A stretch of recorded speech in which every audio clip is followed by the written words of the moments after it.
Hi, it's me, Chef Gambino, and as you can see, I bought a typewriter. And you should know that I bought it here, at the Restore store. It's the Habitat for Humanity's store. Here is the typewriter.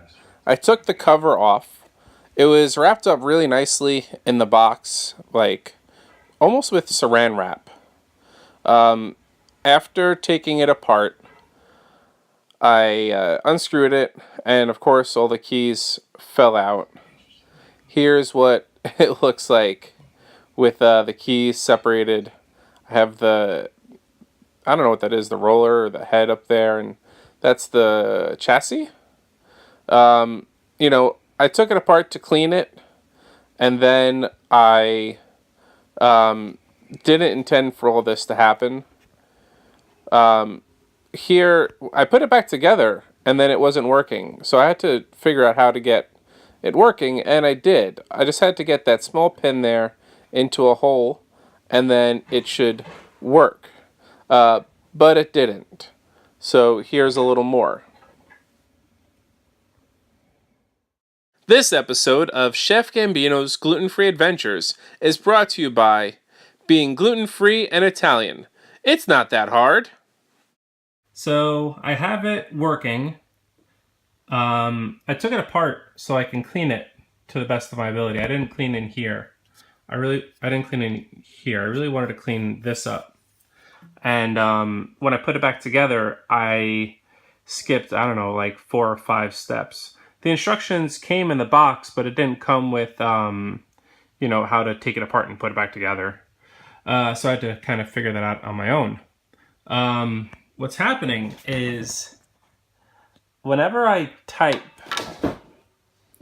it's advancing the bar, but sometimes a little too much. And, there are keys that are supposed to do that, I think. No, nothing's supposed to do that. The pieces up here is what that's for. So, sorry for the mess in the background. That's dinner sitting there. So, I'm going to press any key, and you can see that the wheel is turning. The small wheel, there's 2 wheels, big wheel, small wheel. The small wheel is turning, big wheel's turning, and catching on this piece right here. Oh, I guess that's a better way to do it than keep on pressing these. Okay, so what I'm going to do is mark, I think like there. Just the tooth that's giving me issues. And see if that's consistent.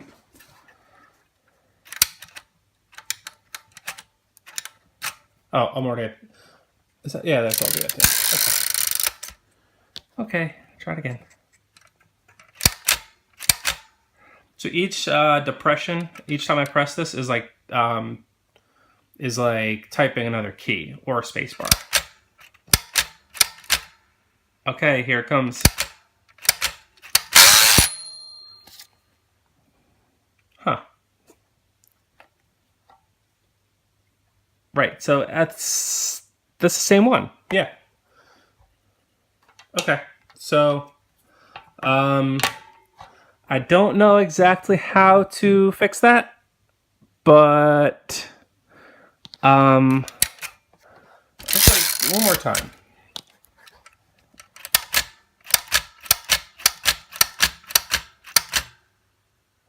Now, see, it went through. Oh, wait, no, it's catching on this here. You see what it's to the left of it? And then I press it one more time. Yeah.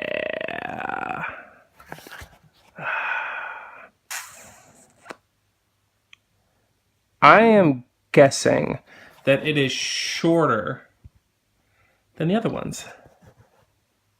Like chipped on the end. Which means I have to take it apart again. And maybe put some like glue on the tip, like hot glue. I don't know.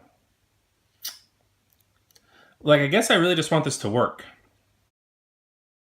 So after figuring out how to fix what was not working, I put it back together. And it was time to put the keys in, and it wasn't really the easiest thing.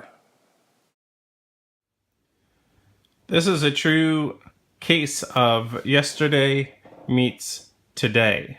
I have to put this keyboard back together, and I'm using the keyboard on my iPhone to help me figure out where the keys go.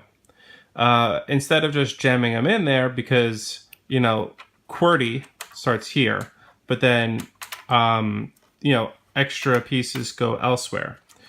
So to make sure that I'm putting everything in the right place, and, maybe, I don't know how long QWERTY has been around, but obviously if there's a 4, like the F would go here.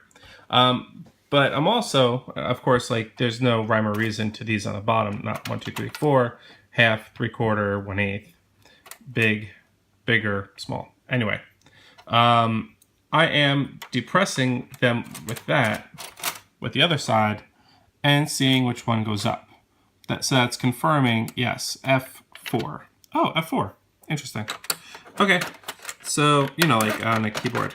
All right, so to put them in there, I am putting them in. There we go.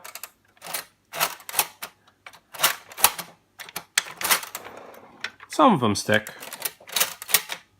But as long as you give it a firm press, it should come back to you. Okay, I'm going to do the rest of these, and I'll show you what it looks like when I'm done. Well, I put it back together. It looks much cleaner than it did before.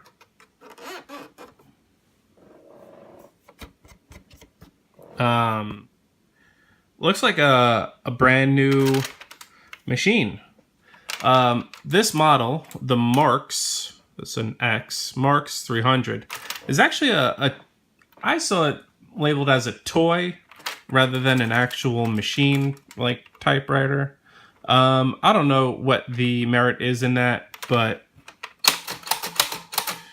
seems pretty functional to me. One more and I think it's gonna go. Yep, thought so.